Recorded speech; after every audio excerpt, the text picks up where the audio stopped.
Thank you and welcome back to our channel Special Science Classes.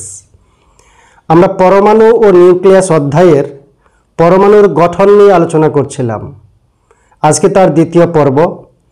আমরা প্রথম পর্বে রাদারফোর্ডের alpha কণার বিক্ষেপণ পরীক্ষা, রাদারফোর্ডের পরমাণু মডেল, সেই মডেলের কী কী ত্রুটি ছিল এবং বিজ্ঞানী নিলস বোর, রাদারফোর্ডেরই ছাত্র, কিভাবে সেই ত্রুটিগুলি সংশোধন করে নতুন করে বোরের পরমাণু মডেল দেন।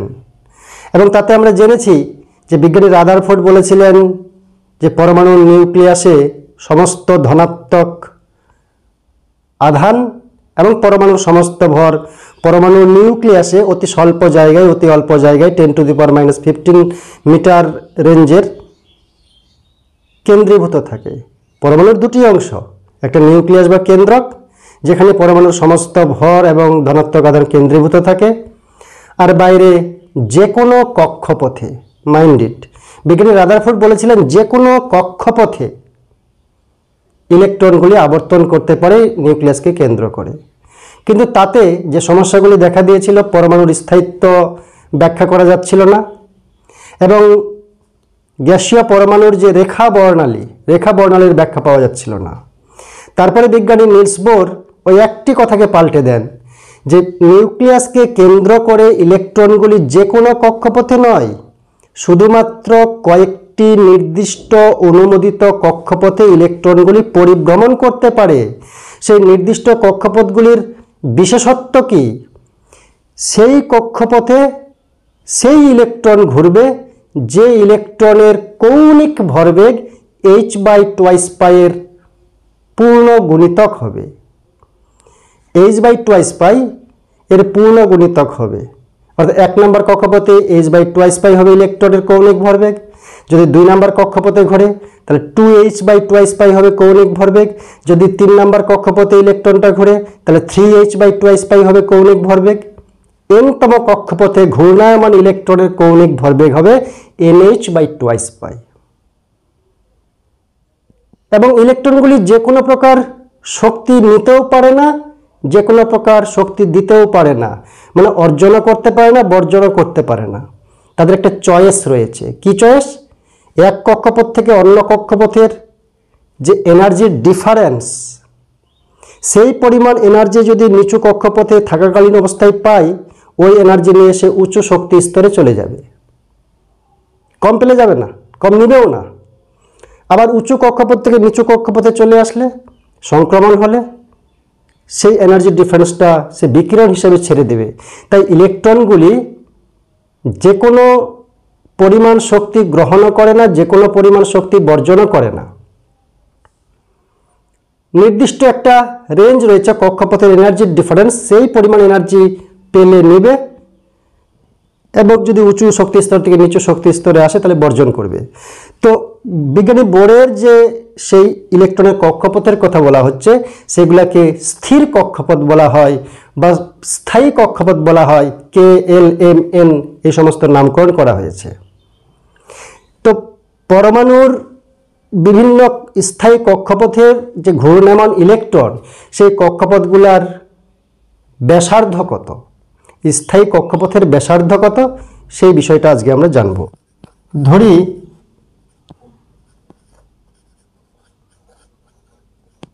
একটি ইলেকট্রন n-তম কক্ষপথে ঘূর্ণায়মান,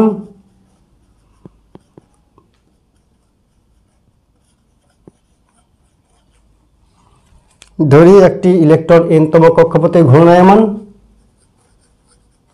যার ব্যাসার্ধ সমান Rn। n-তম কক্ষপথের ব্যাসার্ধ হচ্ছে Rn। তাহলে একটা এখানে পরমাণুর কেন্দ্রক রয়েছে,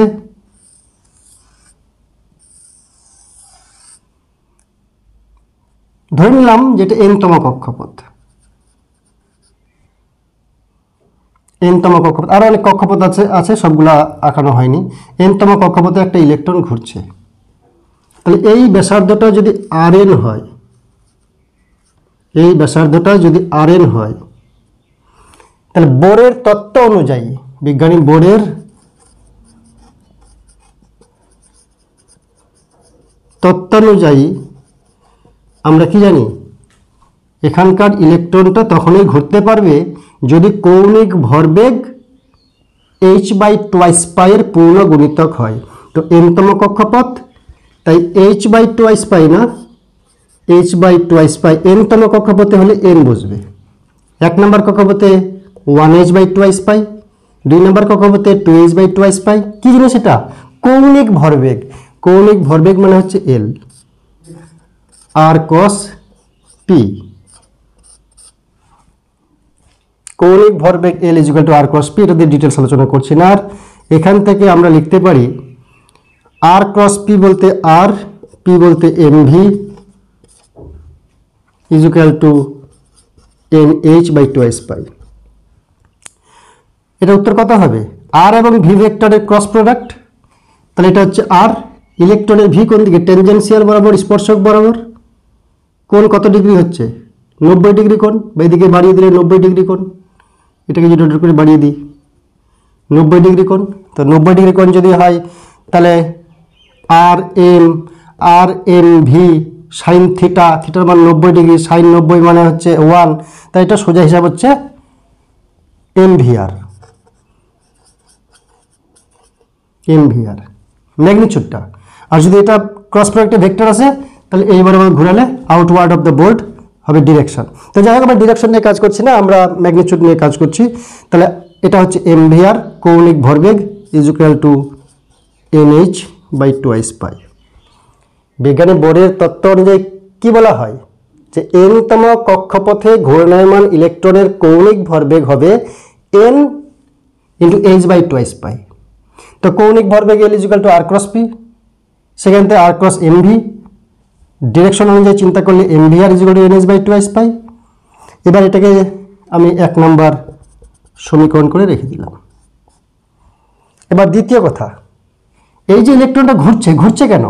নিউক্লিয়াস ধনাত্মক আধান ঋণাত্মক আধানকে টানবে, বল প্রয়োগ করছে। ধনাত্মক আধান ঋণাত্মক আধানের উপর বল প্রয়োগ করছে। কোন বল? স্থির তড়িৎ বল। স্থির তড়িৎ বল প্রয়োগ করলে, কোনো কণার উপর বল প্রয়োগ করলে তার ত্বরণ সৃষ্টি করতেই হবে,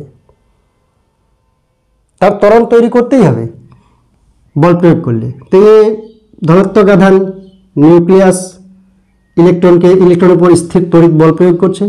সেই ইলেকট্রন ওই বলকে কি করছে? অভিকেন্দ্র বল হিসাবে কাজে লাগাচ্ছে। এই অভিকেন্দ্র ত্বরণ তৈরি করছে। অভিকেন্দ্র ত্বরণ মানে কি? দিক পরিবর্তন করছে সর্বদাই।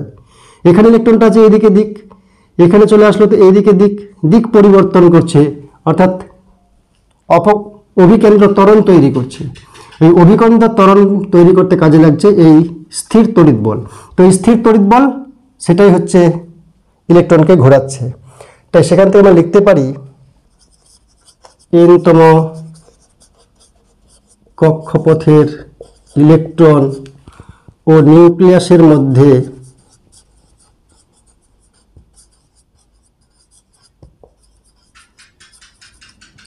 স্থির তড়িৎ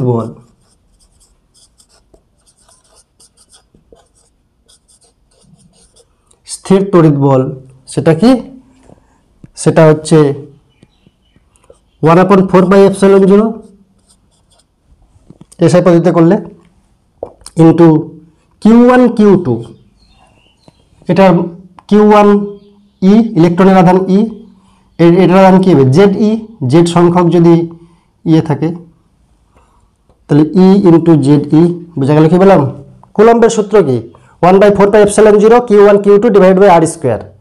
তো 1/4πε0, এখানে দুটো আধান কি? একটা ইলেকট্রন, আরেকটা এখানে প্রোটনের সমষ্টি। প্রোটন আছে জেড সংখ্যক, একটা প্রোটনের আধান কত? ই পরিমাণ, ধনাত্মক কিন্তু ই পরিমাণ। তাহলে জেড ই আধান এখানে আছে, এখানে ই আধান আছে। তাহলে এই দুটার গুণফল Q1 Q2 / r² মানে কি? Rn²। এই স্থির তড়িৎ বলটা কি কাজে লাগে? অভিকেন্দ্র বল হিসাবে কাজে লাগায় ইলেকট্রন। অভিকেন্দ্র বলের ফর্মুলা হচ্ছে mv² / Rn, দুটোই সমান।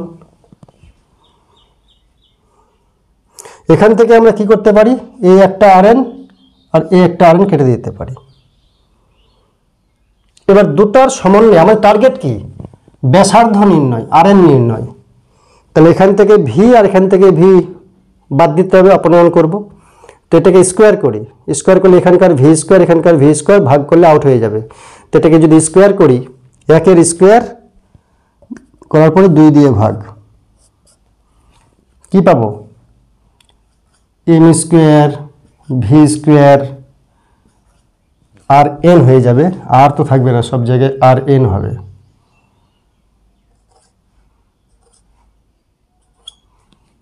আর এন হবে, কোথাও আর নাই তো, সব আর n. Equals to n square H square by 4 pi square. এবার এটাকে আমি এটা দিয়ে ভাগ করব, 2 নং সমীকরণ দ্বারা ভাগ করে।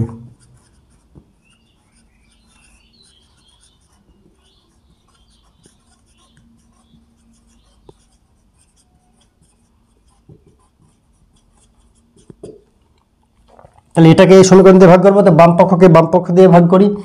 তাহলে M square V square R N square divided by M V square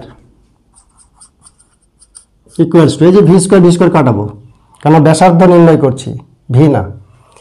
ডান দিকে আছে, এখানে ছিল n square H square divided by 4 pi square. আর এই ভগ্নাংশটা যদি ভাগ করি ওপারে গিয়ে উল্টে যাবে, এটা দিয়ে ভাগ মানে এটা উল্টে গুণ হবে। তাহলে 4 পাই এপসাইলন 0 আর এন উপরে, 4 পাই এপসাইলন 0 আর এন উপরে, আর নিচে হবে জেড ই স্কোয়ার। এখান থেকে আমরা ব্যাসার্ধের মান পাবো কিভাবে, দেখো, একটা এম কেটে গেল, এখানে আর এন আছে, এখানে আর এন স্কোয়ার আছে, একটা একটা করে কেটে দিলাম।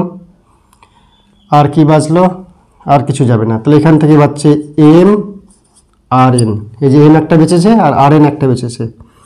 ওইদিকে আছে কি আছে, 4 পাই কাটবে, তো 4 পাই 4 আর পাই কাটলো। তাহলে ওইদিকে বাঁচলো n square H square epsilon 0, নিচে পাচ্ছে একটা পাই একটা জেড একটা ই স্কোয়ার, তাই তো। এবার এদিককার এমটা যদি ওপরে নিয়ে যাই, যেহেতু আর এন বার করবো, তাহলে হচ্ছে এম পাই জেড স্কোয়ার। এনতম কক্ষপথে ঘূর্ণায়মান ইলেকট্রনের ব্যাসার্ধ আর n equals to n square H square epsilon 0 divide by M pi Z square. এটা মনে রাখতে হবে, n square H square epsilon 0 divided by M pi Z square. এবার তাহলে যদি আমরা হাইড্রোজেন পরমাণুর ক্ষেত্রে বিবেচনা করি,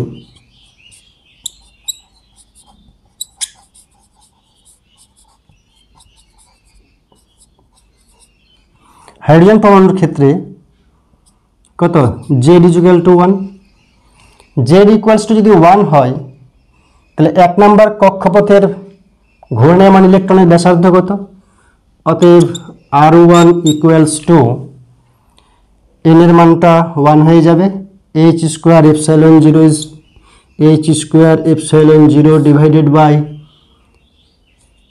এম পাই জেড এর মানও 1 হয়ে যাবে ই স্কোয়ার, তাই তো। হাইড্রোজেনের ক্ষেত্রে জেড এর মান 1, 1 নাম্বার কক্ষপথ বলেছি, এটা হচ্ছে কক্ষপথ নাম্বার, তো এটাও 1 এটাও 1 এটা 1 বসালে হচ্ছে H square epsilon 0 divide by M pi Z square, M pi E square, Z এর মান তো 1। এইচ বলতে প্ল্যাঙ্কস কনস্ট্যান্ট, এটা শূন্য মাধ্যমে তড়িৎ ভেদ্যতা, ইলেকট্রনের চার্জ, পায়ের মান, ইলেকট্রনের আধান সবই জানি, সব মান বসালে এটা হিসাব করলে দাঁড়ায় 0.53 অ্যাংস্ট্রম। এটাকে আমরা A0 ধরেই নিতে পারি। A0 যদি ধরে নিই, তাহলে এই রাশিমালাটার চেহারা আসছে, কাকে A0 ধরছি, এই মানটাকে, H square epsilon 0 M pi E square. তাহলে 0.53 উপরে এন স্কোয়ার, উপরে এন স্কোয়ার, আর নিচে হচ্ছে জেড, জেড এর মান তো 1, যেহেতু হাইড্রোজেনের বেলায় বলছি, তা 0.53 n স্কোয়ার। তাহলে 2 নম্বর কক্ষপথ R2 কি হবে? এর মান 4 আর ভিতরের মানটা তো 0.53, 0.53 n স্কোয়ার বলতে n এর মান 2 নম্বর কক্ষপথ বলেছি, তাহলে 4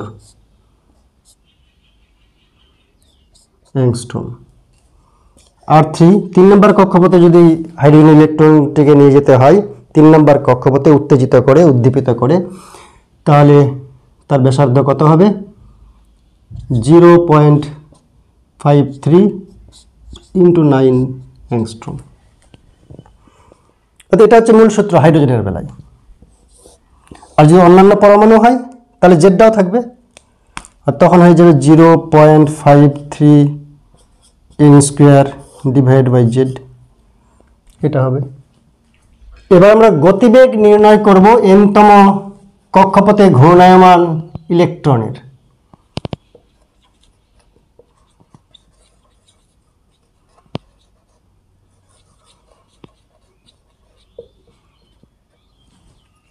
তো আমরা কি জানি যে mvr 1 নম্বর সমীকরণ ছিল r ক্রস p, অর্থাৎ কৌণিক ভরবেগ যেটা বার করেছিলাম mvrn ইকুয়ালস টু n-তম কক্ষপথে ঘুরছে, তাহলে n × h/2 পাই। এটুকু আমার প্রথম সমীকরণ ছিল। এখান থেকে আমরা rn এর মান যদি বসিয়ে দিই তাহলে v পেয়ে যাব। তো rn এর মান বসাবো আমরা m v, rn এর মান মুখস্থ রাখবে n square h square epsilon 0 by কি pi? m pi Z square. এখান থেকে কাটাকুটি করে ভি এর মান আমরা নির্ণয় করব। কি কাটছে? m কেটে যাচ্ছে,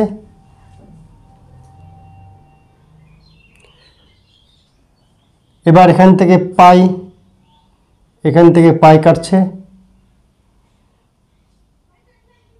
আর কিছু কাটছে? এখানে NH আছে, এখানে n স্কোয়ার h স্কোয়ার, তো একটা একটা করে কেটে গেল। তাহলে বাঁচছে v equal to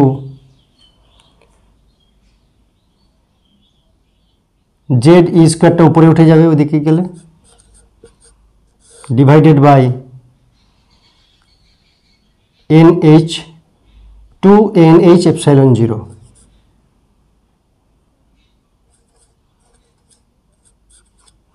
Z square divide by 2NH epsilon 0। Actually rn এর যা মান ছিল তার নিচের এই পোর্শনটা জেড স্কোয়ার আর উপরে 2NH এপসাইলন 0 হবে। তাহলে এটা হচ্ছে গতিবেগ। তাহলে গতিশক্তির ফর্মুলা কি হবে? গতিশক্তির formula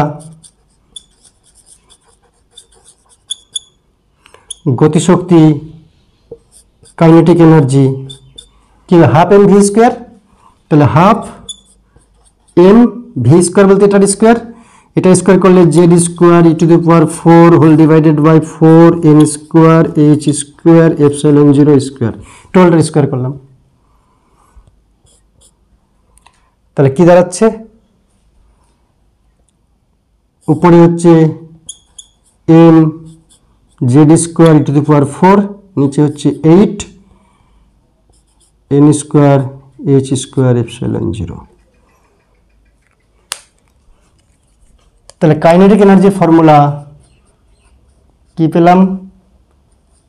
m z square e⁴ whole divide by 8n square h square epsilon 0 square, epsilon 0টারও স্কোয়ার রয়েছে এই যেখান থেকে।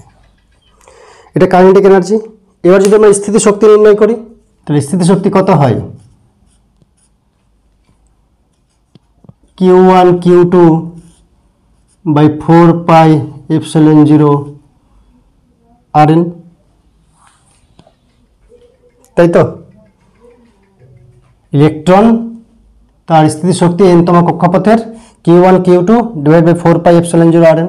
এখান থেকে যদি হিসাব করি Q1 বলতে হচ্ছে আমাদের ইলেকট্রন, Q2 বলতে হচ্ছে নিউক্লিয়াস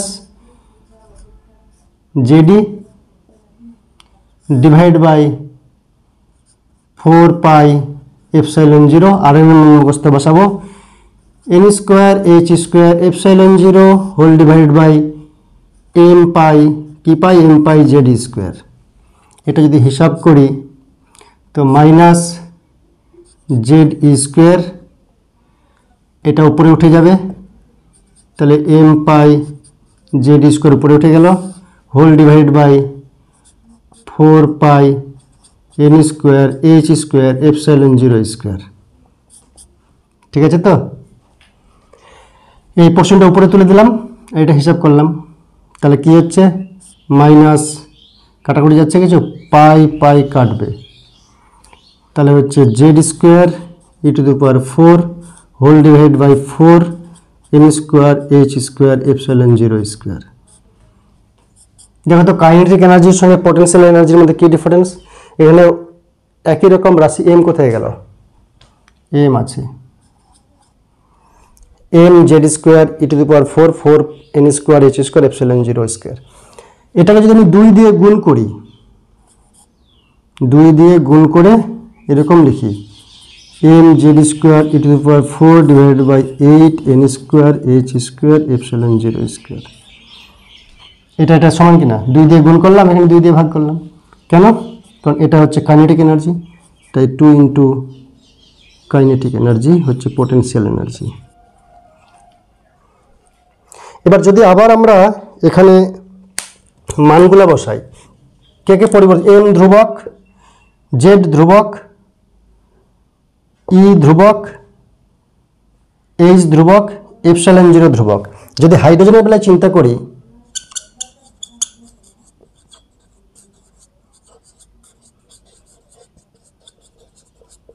হাইড্রোজেনের ক্ষেত্রে জেড ইকুয়াল টু 1, তো জেডের মান যদি 1 হয়ে যায়, তাহলে 1 নাম্বার কক্ষপথের ইলেকট্রনের যে kinetic energy of electron for number 1 orbit E1 কত হচ্ছে,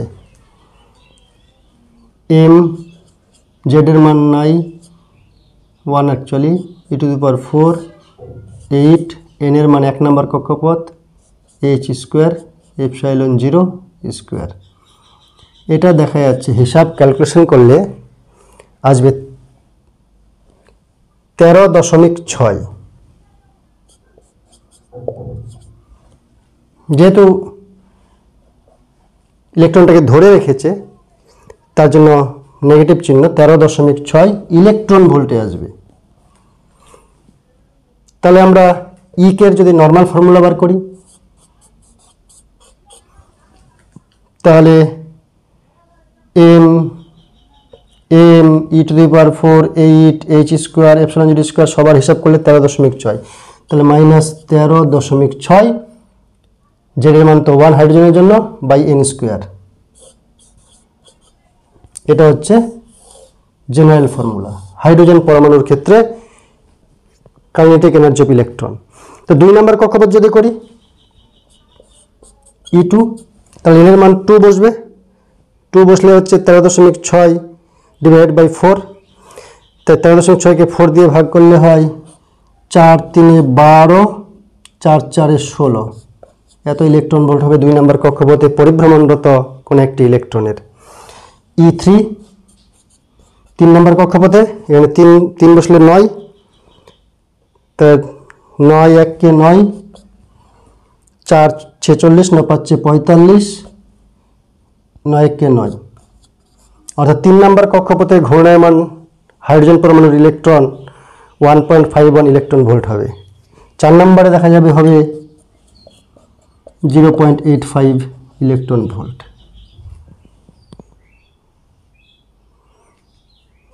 আর যদি নর্মালি আমাদের হাইড্রোজেন পরমাণু ছাড়া অন্য কোনো পরমাণু হয়, অন্য কোনো পরমাণু হলে একাধিক ইলেকট্রন থাকলে ফর্মুলাটা এরকম হবে e k equal to minus 13.6 z square divide by n square. এখানে ই কে মাইনাসটা এখানে এদিকে চলে আসবে, minus 2 e k, EP equal to minus 2 e k. আর মনে রাখতে হবে যে 1 নাম্বার কক্ষপথে যখন ঘুরছে সেই শক্তিটা হচ্ছে কে কক্ষপথের,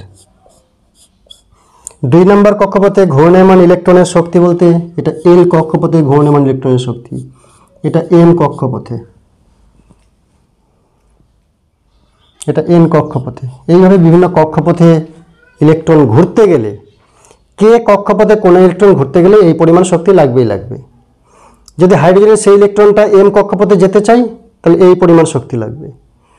অর্থাৎ নেগেটিভ মান কমছে হায়ার এনার্জি লেভেলে, নেগেটিভ মান এনার্জি কমছে, তার মানে কি এনার্জি বাড়ছে অ্যাকচুয়ালি।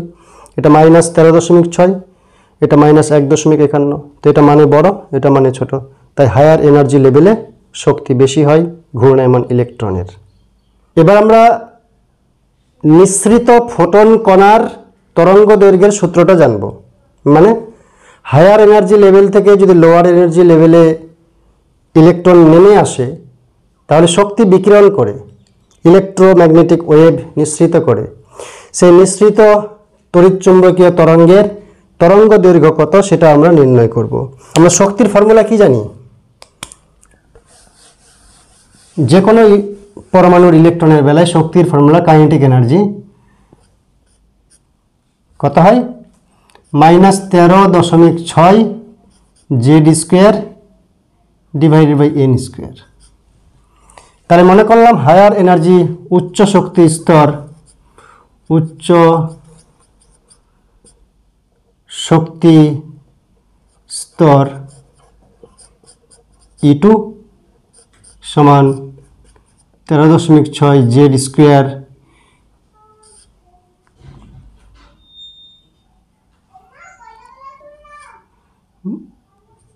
ইন্টু স্কোয়ার, আর নিম্ন শক্তি স্তর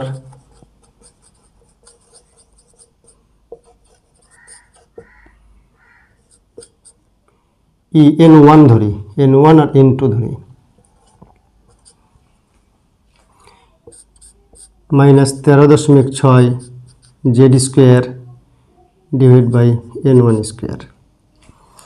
তাহলে যদি উচ্চ শক্তি স্তর থেকে নিম্ন শক্তি স্তরে ইলেকট্রনটি নেমে আসে তাহলে এখান থেকে শক্তি বিকীর্ণ করে তাকে শক্তি ছেড়ে তারপরে নেমে আসতে হবে।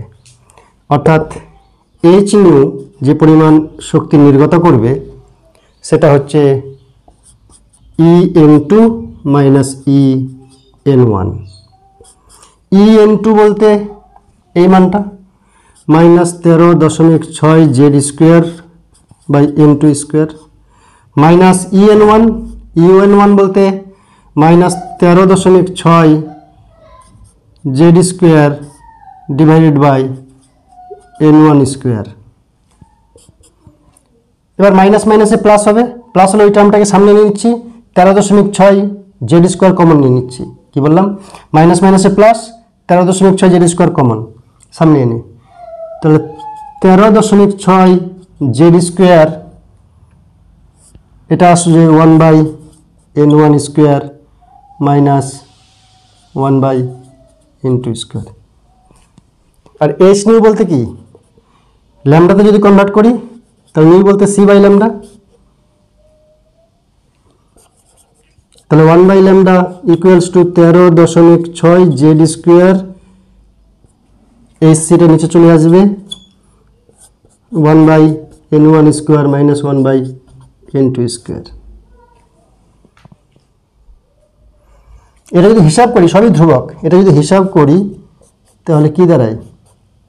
1.09 রিডবার্গ কনস্ট্যান্ট বলছে যেটাকে, এটা আমি এরকম লিখি আগে, আর Z² 1/n1 square minus 1/n2 square.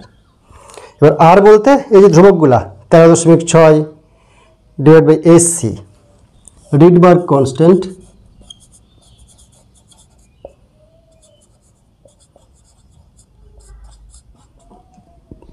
ধ্রুবকগুলা 13.6 একটা ধ্রুবক, SC একটা করে ধ্রুবক, 1.09 into 10⁻⁻7 মিটার ইনভার্স।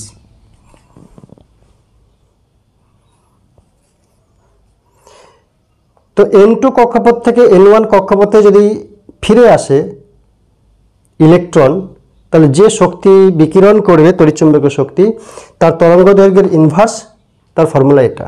সরলতম পরমাণু হাইড্রোজেন, যার একটি মাত্র ইলেকট্রন রয়েছে। তো হাইড্রোজেন পরমাণুর থেকে নিঃসৃত যে রেখা বর্ণালী গুচ্ছ রয়েছে, সেই রেখা বর্ণালী গুচ্ছকে কয়েকটি শ্রেণীতে ভাগ করা যায়। লাইম্যান শ্রেণী, বামার শ্রেণী, প্যাসেন শ্রেণী, ব্র্যাকেট শ্রেণী, ফান্ড শ্রেণী। Lyman, Balmer, Paschen, Brackett, Pfund, এই শ্রেণীগুলির তরঙ্গ দৈর্ঘ্য নির্ণয়ের যে সূত্র 1/λ equals to Rydberg constant into 1/1 square minus 1/m2 square, এটা লাইম্যান শ্রেণীর জন্য। লাইম্যান শ্রেণী বলতে প্রথম কক্ষপথে বা কে কক্ষপথে ইলেকট্রনগুলি নেমে আসবে তার উচ্চ শক্তি স্তর বা উচ্চ কক্ষপথ থেকে। মনে রাখবে কে কক্ষপথে শক্তি হচ্ছে -13.6 ইলেকট্রন ভোল্ট। যত উপরে যাব শক্তি বাড়বে, মানে ঋণাত্মক শক্তি কমবে, কমতে কমতে n ইকুয়ালস টু ইনফিনিটিতে শক্তি হবে 0। 0 শক্তির পরে ইলেকট্রন তো মুক্ত। সেজন্য শক্তি বলা হয় যে এগুলো উচ্চ শক্তি স্তর, এগুলো নিম্ন শক্তি স্তর। কে কক্ষপথ হচ্ছে নিম্ন শক্তি স্তর। তো কে কক্ষপথে যখন কোনো ইলেকট্রন উচ্চ কক্ষপথ থেকে, মানে 1 নাম্বার কক্ষপথে নেমে আসে 2, 3, 4, 5, 6, 7 ইত্যাদি কক্ষপথগুলি থেকে, তখন যে বর্ণালী তৈরি হয় সেই বর্ণালী গুচ্ছকে, এই গুচ্ছটাকে বলা হয় লাইম্যান শ্রেণী। তো লাইম্যান শ্রেণী 1/λ equal to r 1/1 square minus 1/n2 square. n2 বলতে 2, 3, 4, 5, 6, কারণ n1 হচ্ছে 1 নং কক্ষপথে আসবে 2, 3, 4, 5, 6 ইত্যাদি ইলেকট্রনের কক্ষপথ থেকে। তো সেই শ্রেণীটা হচ্ছে লাইম্যান শ্রেণী। ঠিক অনুরূপে বামার দ্বিতীয় শ্রেণী। তো দ্বিতীয় শ্রেণীতে নেমে আসবে 2 নাম্বার কক্ষপথে। কোথা থেকে? উপর থেকে। উপর মানে 2 এর বেশি, 3, 4, 5, 6, 7, 8 কক্ষপথ থেকে। ঠিক অনুরূপে প্যাসেন শ্রেণী 3 নাম্বার শ্রেণী। তো 3 নাম্বার কক্ষপথে নেমে আসবে ইলেকট্রনগুলি কোত্থেকে? উপরের কক্ষপথ থেকে। তো n2 মান হবে 3 এর বেশি, 4, 5, 6, 7 ইত্যাদি কক্ষপথ থেকে। ঠিক সেরকম ব্র্যাকেট শ্রেণী 4 নাম্বার কক্ষপথে নেমে আসে উচ্চ শক্তি স্তর থেকে। ফান্ড শ্রেণীতে 5 নাম্বার শক্তি স্তরে নেমে আসে তার থেকে উচ্চ শক্তি স্তর থেকে। এইভাবে আমরা 5টা শ্রেণীতে Lyman, Balmer, Paschen, Brackett, fund 5টা শ্রেণীতে ভাগ করেছি। এখানে দেখানো হয়েছে যে n = 1 কে কক্ষপথ নেমে আসলে লাইম্যান শ্রেণী, 2 নম্বর কক্ষপথে যারা নেমে আসে তারা বামার শ্রেণী, 3 নম্বর কক্ষপথে প্যাসেন শ্রেণী, 4 নম্বর কক্ষপথে ব্র্যাকেট শ্রেণী। এবার যদি একটু নজর দাও দেখতে পাবে যে 1 নম্বর শক্তি স্তর বা কে কক্ষপথের যে এনার্জি লেভেল আর এল কক্ষপথের এনার্জি লেভেল তার পার্থক্যটা বেশি, 13.6 থেকে 3.4, অর্থাৎ 10.2 ইলেকট্রন ভোল্টের তফাৎ। এখানে ইলেকট্রন ভোল্টের তফাৎ কমে গেছে, আরও কমে গেছে, আরও কমে গেছে। তাই শক্তি স্তরগুলা যত উপরের শক্তি স্তরে যাব শক্তি স্তরগুলো ঘন হয়ে যাবে। এখানে যে গ্যাপটা আস্তে আস্তে কমতে কমতে একসময় খুব কাছাকাছি করতে করতে ইনফিনিটি শক্তি স্তরে পৌঁছাবে, যেখানে ইলেকট্রনের ঘূর্ণায়মান ইলেকট্রনের শক্তির মান হচ্ছে 0। তো এইভাবে Lyman, Balmer, Paschen, Brackett, fund 5টি শ্রেণীতে ভাগ করা হয় হাইড্রোজেনের রেখা বর্ণালী গুচ্ছকে। আলফা কণার বিক্ষেপণ পরীক্ষায় 2টি বিষয় জানা বাকি রয়েছে, সেটা হচ্ছে সংঘর্ষ ধ্রুবক অর্থাৎ ইম্প্যাক্ট প্যারামিটার এবং নিউক্লিয়াস থেকে ন্যূনতম দূরত্ব। আলফা কণা স্ক্যাটারিংয়ে আমরা কি দেখেছি? ধনাত্মক আধানধর্মী আলফা কণা 5.5 মেগা ইলেকট্রন ভোল্ট থেকে 7.7 মেগা ইলেকট্রন ভোল্টের শক্তি সম্পন্ন। আলফা কণা গতিবেগে ছুটে যাচ্ছে কার দিকে? সোনার পরমাণুর দিকে।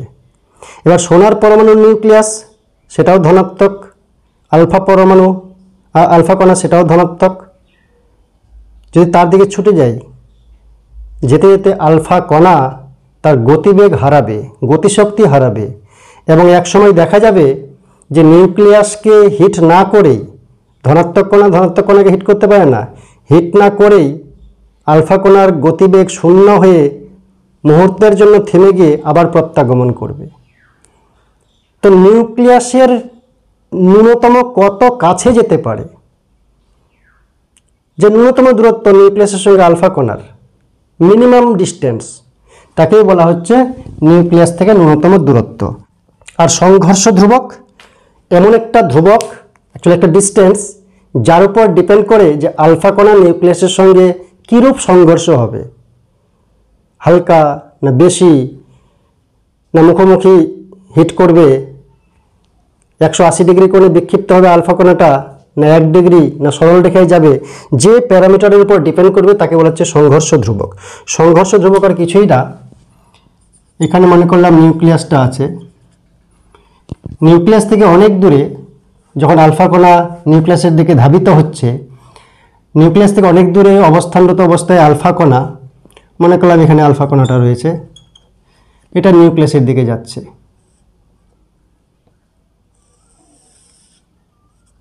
আর নিউক্লিয়াসের সেন্টার এই বরাবর। তো আলফা কণার গতিবেগ ভেক্টর আর নিউক্লিয়াসের কেন্দ্রের সঙ্গে যে লম্ব দূরত্ব, তাকেই বলা হচ্ছে ইম্প্যাক্ট প্যারামিটার। অর্থাৎ সহজ ভাষায় আলফা কণা শুরুতে, মানে যখন সোনার পরমাণুর দিকে ধাবিত হচ্ছে, আলফা কণা শুরুতে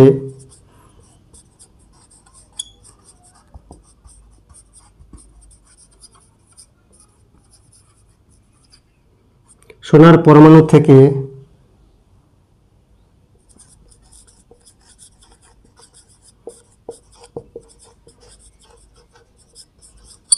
অবস্থান করলে, কেন ওদের বলছে কাছাকাছি গেলে তো বিচ্যুতি হয়ে যাবে, কোন দিকে বেগে যাবে তার গ্যারেন্টি নেই, তাই শুরুতে আলফা কণা শুরুতে সোনার পরমাণু থেকে অনেক দূরে অবস্থান করলে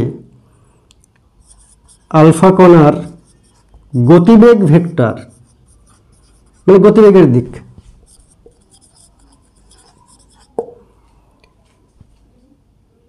নিউক্লিয়াসের কেন্দ্রক গতিবেগ ভেক্টর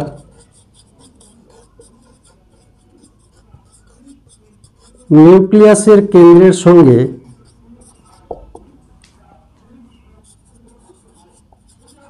যে লম্ব দূরত্ব উৎপন্ন